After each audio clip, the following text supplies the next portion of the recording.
So these past 20-25 days, we have been traveling in the US, and we've been staying at the homes of grihasthas who are very sincere in their spiritual pursuits.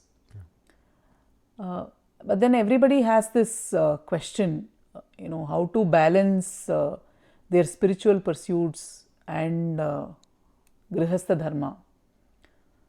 Because sometimes it's like if they can be perceived as overly, spiritual or religious. Yes. Right. And nowadays, people have also started differentiating between spiritual and religious. Like, I'm not religious, but I'm spiritual. I'm spiritual, but not religious, or Yeah. either ways.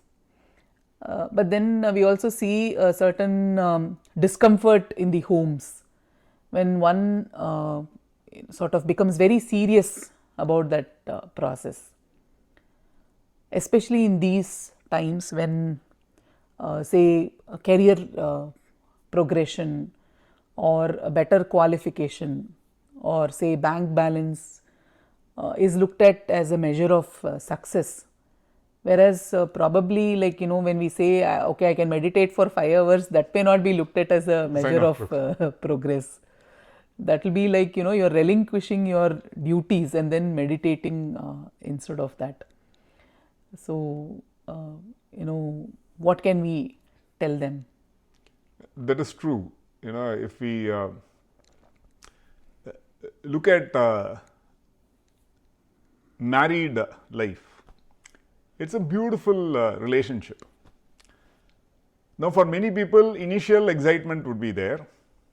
After that, then things, the initial The honeymoon phase, as they call it. honeymoon phase, they have passed through that.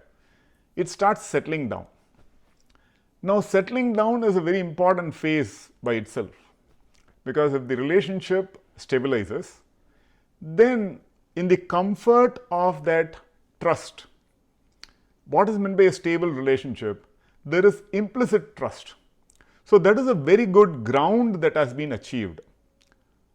That is beyond the initial excitement, where one has gone through not just the exciting phases, but also the stable phases, which might appear like nothing is happening. But that is actually a stable ground. There is actually a implicit trust that is gradually gaining ground and well established. That should not be seen as boredom. Once that starts happening, then one is looking at growing along other dimensions. And that's where many people take to religious practices. Many people take to spiritual practices, especially after children come into their lives. Many people look at religious practices or spiritual practices for themselves as well as for their children. So, when we say like religious and spiritual, of course, we are not differentiating here. We are only using the term in terms of how others view their practices. Yes. Religious is looked at like, when I go around people, when they talk about religious practices, they are typically referring to puja vidhi, chanting a stotram, going to a temple. And when they say spiritual practices, it is mostly to do with, say, meditating or doing yoga or being in silence, something like that. Yeah. Or even, say, for example, mindfulness or contemplation, that they or spending some quiet time. All this they consider as part of spirituality, not necessarily with the background of, say, God or Ishta Devata, right? So, something like that is what people here are generally referring to as that spiritual versus religious process. In fact, that is also a very important point to understand, because what happens if one person has what is called religious samskaras? They would take naturally to stotra, shlokas, puja, going to a temple. If another person does not have that and they are more into, let's say, meditation, then there is an apparent clash that people experience.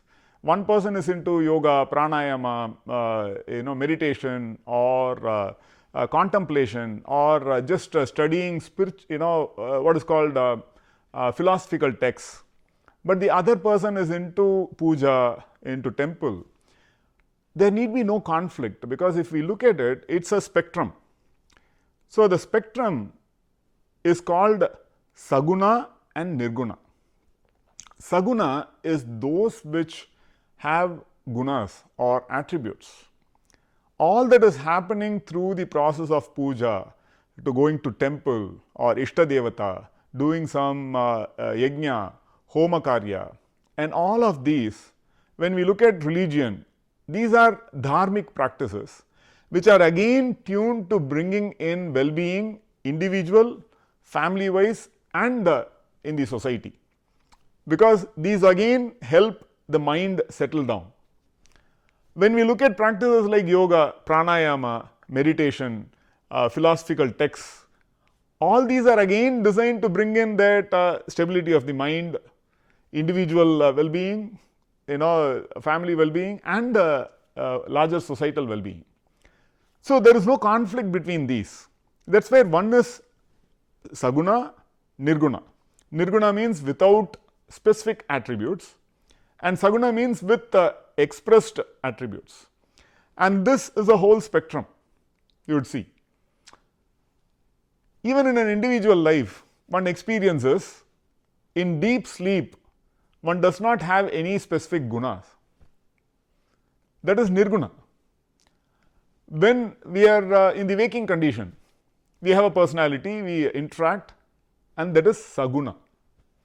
So, this is a full spectrum where a holistic approach is offered in Sanatana Dharma, to be able to apply oneself along the entire spectrum. Nirguna does not conflict with saguna, and saguna does not conflict with the nirguna. Especially where does saguna become important is when one has a family, one has children growing up in the family. If the children mirror the parents, whatever they see the parents do, it is called observational learning. It is a very simple child psychology. They observe what is there and express in their own lives the same things, same activities, and so on. So, it is very important when children are around to have saguna based practices also, because they will start imbibing that, and that will help them grow further. It is like as a child, I was taken to temples and there taught some shlokas, and with the temple I would initially go there for prasada, right, that was my attraction. Now, that is not considered wrong, everyone encourages that, but gradually I started observing within me a transformation in terms of initially it was temples, then I used to hang out with friends, and then in that process I started learning a few shlokas, and those shlokas actually later gradually proceeded. So, it is a beautiful, gentle, graceful way of spiritual progress, where religion is spirituality expressed, and spirituality is religion unmanifest, right. So, saguna is nirguna expressed or manifest, and nirguna is saguna unmanifest. That is the right way, a balanced way of coming to terms with it. So, when we say I am spiritual but not religious, what someone is meaning is that it is unmanifest, say religious expression or saguna. And when one says, I like going to temples, I like doing puja, what one means is that it is expressed or manifest nirguna, and hence there is no conflict. So, coming back to the question of the grihastha dharma, so when people become more or go deeper into this process, then there seems to be some discomfort in the family. Yes. But then when we look at our ancient texts, there has been full family participation in the process. So, what is the solution for this given the modern context?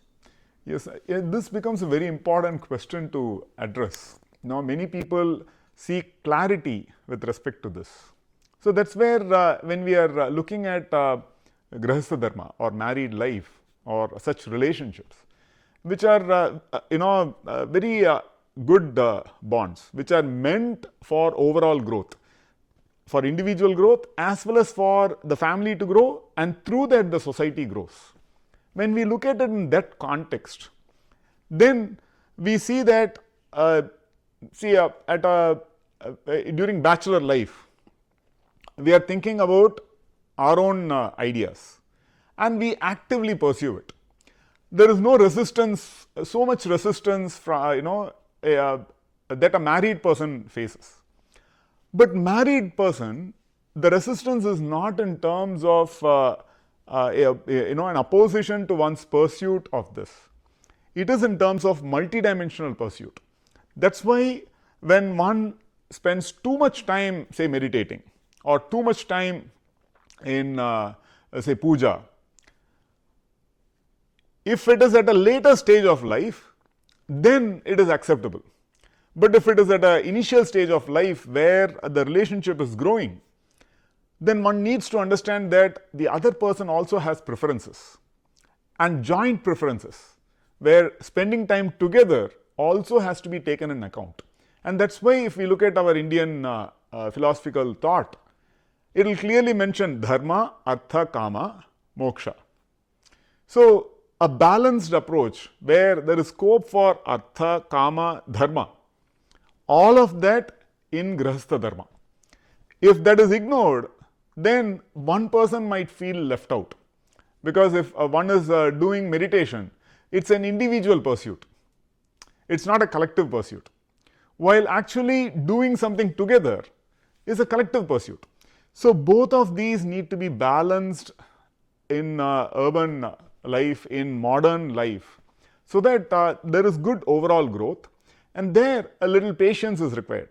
When one is looking at a relationship, the relationship is also very important. It's not just individual progress at the cost of collective family progress, or collective family progress at the cost of individual progress. It's not a versus, this versus that.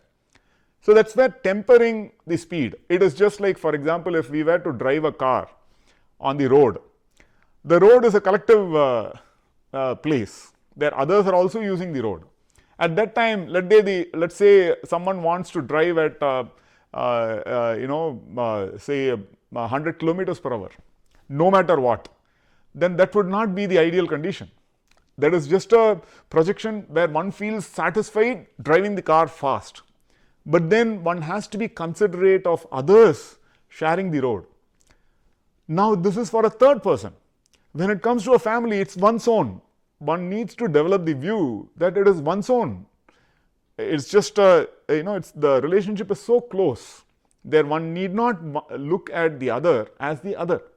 It's actually so close, and hence one allows for appropriate regulation of the speed, regulation of the speed of that desire, the intensity of the desire to grow spiritually. Then there is collective spiritual growth. One key thing that I would also mention, that in our Puranas, there is the concept of tapasia done by rishis and rishikas. So where as a family they would do tapasya. So that's also been mentioned.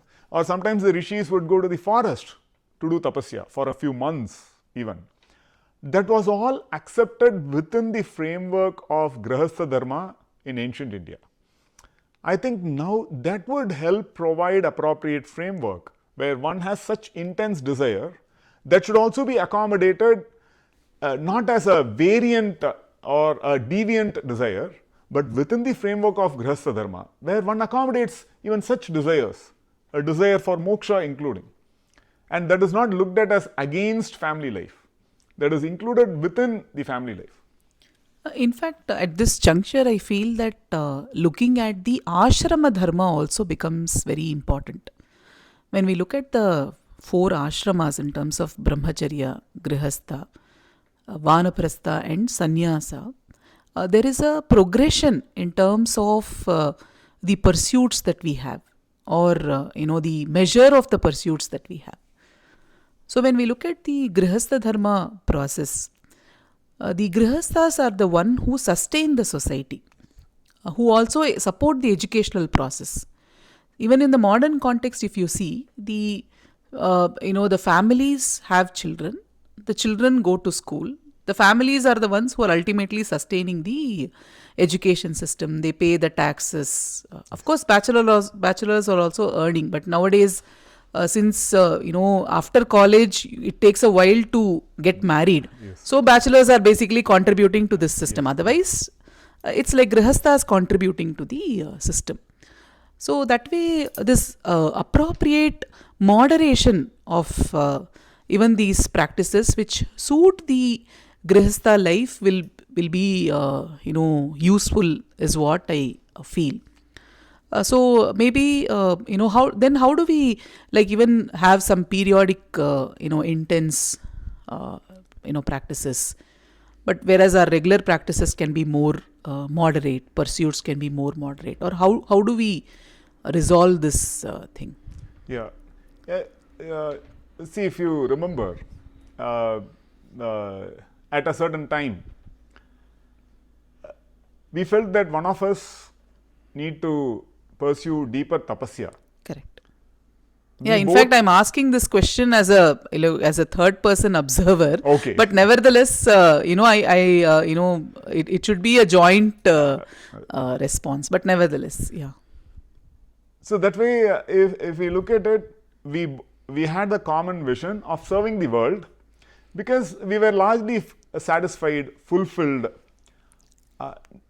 Not that we had achieved everything, but still we felt yes, it was a good life, and hence we felt yes. How can we contribute better to society? The society was always there in our discussions, in our imagination. And there at some time we felt one of us needs to spend time in tapasya for lokasangraha, for larger societal welfare. And it was decided, no, I would spend time, because there was a natural inclination. You are also equal tapasvi, but I spent time in mauna tapasya for 40 days at a stretch, and you are holding the ground.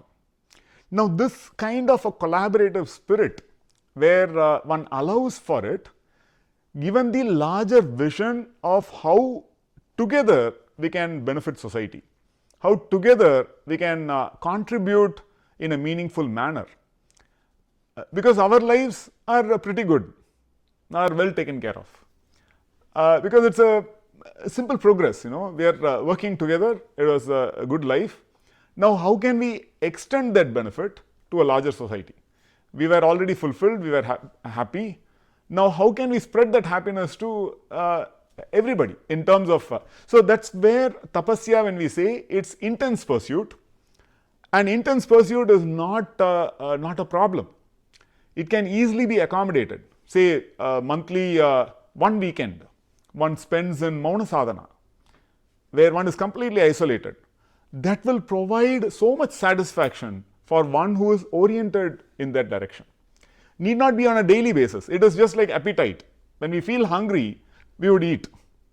When we are not feeling hungry, if we keep forcing ourselves, no, I'll need to spend an intense meditation, it does not work in a generalized manner. And hence, if we give scope in a moderated manner for intense pursuit periodically, maybe once a month, a weekend, where the partner, the spouse who has such desires or who has such samskaras is allowed time to spend in Mauna Sadhana with oneself, and coming back, participating wholeheartedly in the family process. This kind of achieving a balance is very, very critical for overall family well-being. And one would see that actually it's not withdrawing from family life or family dharma. It is actually that person would be able to contribute better because of the clarity that is achieved, because of the stability that is achieved. Very true. It's not just about Mauna. It could be a Tirtha Yatra, or it could be just a break to do some intense japa, because many people have, they want to do so many counts of japa or so many malas of japa, and these periods of withdrawal is what helps them to accelerate Yes, on that yes, path. yes. Yeah, if we reflect on it, I've never looked at it as a competition that way. It's like, okay, you are doing mauna sadhana, I am not getting the chance to do that. If we go into that loop, there is no end to No end. such things. In fact, on the lighter side, I'll be like, as long as you don't ask me to do it, I'm happy. But that's only on the lighter Yeah. side. But then there is also the other perspective here. We are talking about a person who is interested in the spiritual pursuits. But now look at the person who's probably watching this video, who has a spouse or a family member who's so interested in the spiritual practice. But that person feels like, why is this person sitting in a corner always and doing something? Whereas I am the one who's, running the show and Yeah. running the house. And is it all even relevant? Or why is it so mystical in nature? I don't comprehend anything. And, I have to defend this whole lifestyle to my own family members. Yeah. All this can go through in the mind of the other person as well. Many of these are valid Valid. concerns as well. So, how do they look at this process? So that is true. If we look at it from a practical perspective, in an urban reality now, both individuals have to work. Both the spouse, the husband and wife, there is a demand for them to work to even pay off the EMI. That is the nature of modern day, urban places. I remember clearly, for example, my appa, my father, giving me an assurance that don't worry, anything, we are there, and anyhow there is a house in the village. So at any time you feel like anything, anyhow don't worry, anyhow you can come back to the village. Now that kind of an assurance becomes very, very important, where a village life is a simple life, where periodically if one goes to a village, then one would see that there's no mad rush. Even now it is the case. In an urban reality, one has to constantly work it out, because there is rent to pay, or there is a EMI, there is a mortgage, and there is this constant stress of doing, and that is shrama. Shrama means, there is a huge load on the husband and the wife to run the family, to take care of the expenses and so on. But periodically, if one is not so very, if one has a holistic idea of wealth, which is what is family dharma, a holistic idea of wealth, where wealth is not just material wealth, or wealth is not just bank balance, then one can see that career is okay, but periodically taking off the career pathway is also okay, where one can focus on other things. In fact, it would be very interesting if you remember when we quit our jobs and started the ashram. There was a lot that we could accomplish. Lot of things, diverse interests that we could pursue. So that kind of a confidence rural life gives, because there is not this, generally most people have a village home. Going back to the village is not a bad idea at all. It's it's in fact a great idea, where one does not have the stress of keeping up one's income, stress of constantly worrying about certain parameters which are true in an urban space. But in a rural space, one can relax a little bit, get a different orientation, develop diverse interests, and be happy. That helps in rejuvenation, that helps in getting a multidimensional view of life, which brings in a certain balance, and that is also wealth. That adds to the what is called a holistic wealth. which is what family life can really provide. Very, very true. When we look at wealth as not just the currency wealth, but in terms of even like health, peace of mind, and all that, then the spiritual process becomes a very meaningful thing for the other person as well. But again, coming back to the point where there is a person in the family who is devoting a lot of time to the spiritual process, could be japa, could be some kind of upasana, could be a tirtha yatra, could be mauna, could be dhyana, or whatever they are pursuing. But then there is this person who feels that, I have to, I'm bearing the burden of the family. And now all the relatives, my parents, are totally against this person.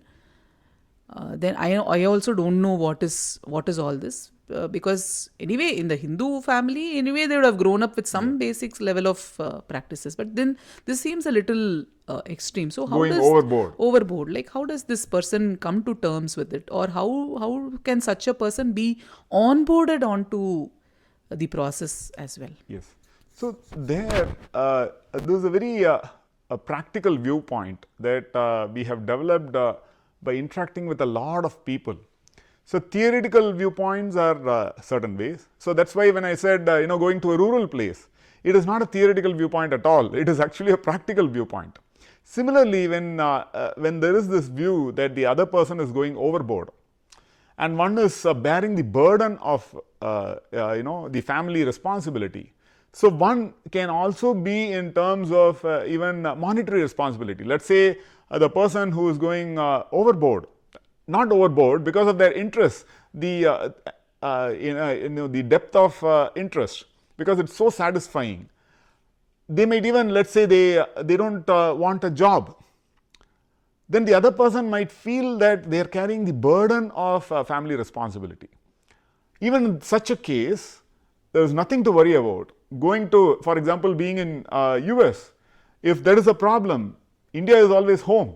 One can always choose to return back, which is not so stressful after all. It's only, one can work it out. One need not feel so insecure. So let's say one continues with work, that's not a problem, but all the time is spent in spiritual pursuit. Then again, it's important to remember that one of the things that works in family life over a period of time is communication. It's important to actually keep communicating and communicating each other's interests, drawing the other person into communication, even discussing this kind of a topic over a period of time brings in a certain balance. When the communication is hit, that's when the problem arises. Having said this, from a practical view, what adds to this burden is one is having to cook all the time while the other person is enjoying in terms of puja. Yeah, I was about to say that, like one is washing the vessels, whereas one is meditating, sitting in the corner. Yeah, then it's like, And how if dare you you? have to, if we have to slightly bring a gender context, which is not fair, but I'm just adding a gender context. It's mostly the woman who's doing this, and the man is, into the spiritual process. That is absolutely fair. Where many women start feeling that husbands are thoroughly useless. Because the usefulness in terms of contributing to actual family life. They might be doing whatever in their work that is hidden from view. But while at home, what are you doing? And if you're just in one corner meditating or just reading or just even watching TV, it need not be even spiritual pursuit, then you are considered absolutely useless. In fact, I was reading a research article that was saying that the woman's stress level goes at a maximum when she sees her husband sitting on the couch and watching TV. That is so true, See, so leave alone meditation. Any non-participation in the other person's work. See, even for the person who's going through the spiritual churning, it is the same thing. Yes. Because in their world, the other person is not participating. Yeah. So that is precisely the perspective that is important. It is the idea of non-participation. where one is seeing that the other is not participating in their say work, not sharing their burden. That is what creates that trauma. This can happen not just with grihasthas, it can happen with roommates, it can happen with anybody where other is seen as a baggage. So that's where the idea is non-participation. And there, one of the key things that I have seen is to simplify the workload, right? Where, see, a full day of work, in the evening one might want to relax through a spiritual pursuit, through meditation, or even watching TV. But then the other person also wants to relax. So that's where, if many people come up with workload balance where there is a role assigned. You do this, I do this. So Mondays you take care of the laundry, Tuesdays you cook, Wednesdays you do the dishes. Like that, no, they balance their roles. But that can also become equally challenging, because even that role, a timetabled, structured role, can be stressful. So that's where one can practically what we have seen. If you have seen the reason why we have thoroughly enjoyed our journey, one of the reasons is simplification. Correct. In fact, I was just about to tell. Of course, as a tool and tip, we can tell people, like, share the responsibilities. But in our 2 decades of marriage life, we've never had any discussion on, like, you do the dishes today, I'll do the cooking today. Never ever. Never ever. But but as a tool, we need to offer various solutions. Yes. Right? There are different ways to deal with this, of which, of course, sharing responsibilities is also one of the aspects. Yeah. And if we look at it, we can actually characterize through married life, we can characterize the nature of the responsibilities. We can actually list it down. If we look at it, it's daily cooking, it's washing dishes, it's washing the clothes, it's say maybe vacuuming or mopping or cleaning. In India, it's very different, but in US, everyone is self-reliant in that sense. It is maybe children, taking care of children taking care also of the is children. there. Yeah. Taking care of children can be, for many people can be quite a task. Picking and dropping children for various classes. And participating in the child's academic growth. Growth. So all these, we can actually list it down. If the the husband and wife sit together, list down. One is sharing responsibilities. That is very important. Another is having the energy to share the responsibilities. That's where many people over a period of time start feeling it's burdensome. So that's why periodically taking a break is not a bad idea. And the break is in terms of simplifying it. Let's say, for example, that's why we constantly recommend everywhere. Once in a while, you don't feel like cooking, cook poha. And poha is very simple, you don't need to cook it. That's the whole idea. It's an instant food. You soak it, you garnish it, and it's ready in 2 minutes. So it's literally that. And the dishes, you don't need to do the dishes because it's that simple. So this kind of simplification, that can really help, because then your cooking load and washing load comes down severely. Then you can focus on the children. You can actually focus on other aspects. So that way, availability to the whole process, the process of participation, that becomes a very, very key point. If that is understood, then actually one will have the energy to do anything. It's even something like taking care of children, young children at night. That can be a source of conflict, because you do it, you do it, you do it, you do it, because one sees the consequences of it. One will wake up not having a well-resting sleep, and one has to go on to work the entire day.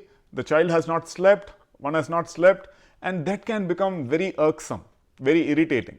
So that's where a simple solution that we recommend is when you have small children, little children at home, definitely dinner, poha solves it. When you have poha, then night, if the child wakes up, you're still okay waking up, because your stomach is light, Who has to have the poha, by the way? Yeah, not the children. Somebody asked whether it's the Yeah. child or the parent.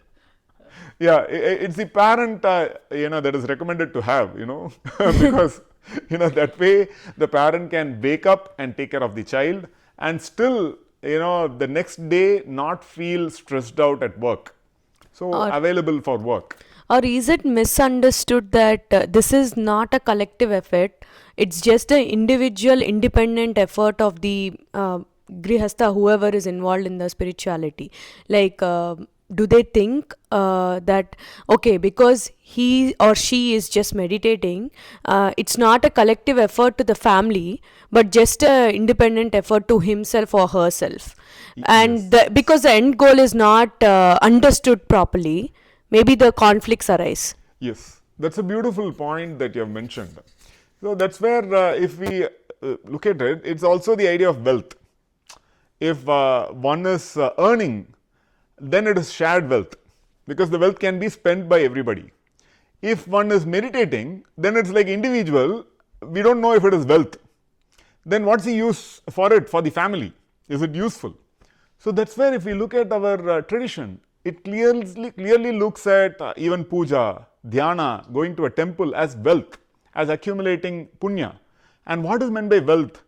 Here, the peace of mind that one receives, that contributes tremendously to the overall family wealth, family benefit, because The wealth can be also looked at as phala. phala, Yeah, right. Just Just as fruit. like, yeah, any yajna karma, the phala there is an equal share, they say, Share. between the dampati. So that way, as you say, In fact, 50% of the wealth is shared by the wife or the husband. So when one gains such peace of mind, then that overall family itself gets the benefit in terms of an enhanced experience of life. Where the family is stressed out, where someone is not into spiritual or religious practices, there one can see a difference where there is no way to handle the mind. So it is not just what is physically visible, what is externally visible in terms of shared responsibilities of doing the dishes, this, that, all these are tangible results, or that which is visible. But this kinds of results, that which relates to the mind, which is not tangible or intangible, which is not visible, perceptible immediately, but this is also very important contribution to the family, where if one is meditating or if one is doing puja, japa, all these are contribution to the family, because it actually brings in necessary emotional stability, mental clarity. Where such practices are had, there is so much emotional stability and mental clarity.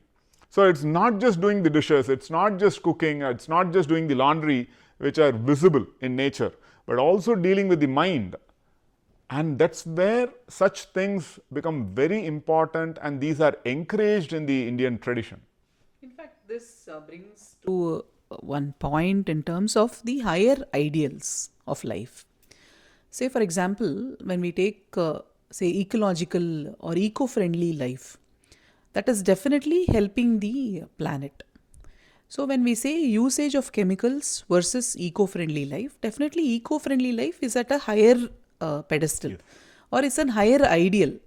So, suppose one is for using chemicals, whereas other is for eco friendly life, then the effort should be in terms of how to bring the other person also into the fold of an eco friendly life through a harmonious process, through through various, making them go through various stages and eventually adopt this. So similarly, that's how I see the spiritual practices as well, right?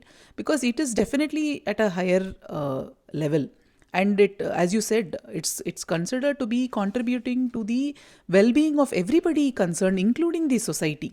So we do mantra japa. It is not just our own health or prosperity, but it is taking care of the entire family's requirements that way, much more than the tangible things that we do, right? Yes, yes. Much more than the tangible things that we do, this is actually taking care of many things. So that way we would need to have mechanisms to bring the other person also into this higher ideal, through, could be one way I found generally is, say for example, pravachanams Yes. are a wonderful way to onboard people. There are so many powerful speakers who present the point in a way that is very acceptable, fun, illustrate certain conflicts of life and all that. So pravachanams, spiritual pravachanams, are very one important way by which some introduction can be provided. Yes. The other aspect is also reading biographies of awakened people. That also represents, how they have handled grihastha life and even the Itihasa Purana, like going through the Ramayana, Mahabharata. There are so many illustrations where together how they pursue. Like we see Yagyavalkya, very inclusive thought process there. So that way I feel that when it is a higher ideal, the other person also has to be brought into the fold in a gradual process. Though it is each one has to pursue their swadharma, but this can be a collective dharma that they are doing for their family. Yes. And that's where a practical point is the use of barbs, where generally strong words are used or strong criticism is used. So, especially amongst spouse, husbands and wives, strong words can cause deep hurt. And that's where if one complains too strongly or if one constantly keeps criticizing, then that is not helpful to move forward, because then the other might become defensive and hence it will become like a tug of war, and that is not a great situation. That's where seeing the larger principles, it's seeing the woods and not just the trees. The individual details are okay, but having a common vision, having a larger vision where certain details can be taken in the stride to move forward, to look ahead, that becomes very critical. Otherwise, when strong words are used in terms of especially criticizing the other, that can really cause over a period of time deep pain, deep hurt, deep long standing what can be called an irritant, which is not helpful at all. That's where overall humorous, positive frame of mind is a very, very important quality for the grihasthas to cultivate, and it is not automatic. It is through effort, where it is not just a negative, bitter attitude that one cultivates, but one constantly works to remove such attitudes and cultivate a positive attitude, where one starts looking at the other's viewpoint, stepping into their shoes to view reality. Okay, how do they approach it? How am I approaching it, but how do they approach it? That is a collective view of family dharma, and that is very, very critical. That is the whole idea of family dharma. Before entering a family, one just has an individual view, but once one enters a sacred relationship, a strong bonding like a family, like a marriage, then it is important to look at others, from others' viewpoint as well.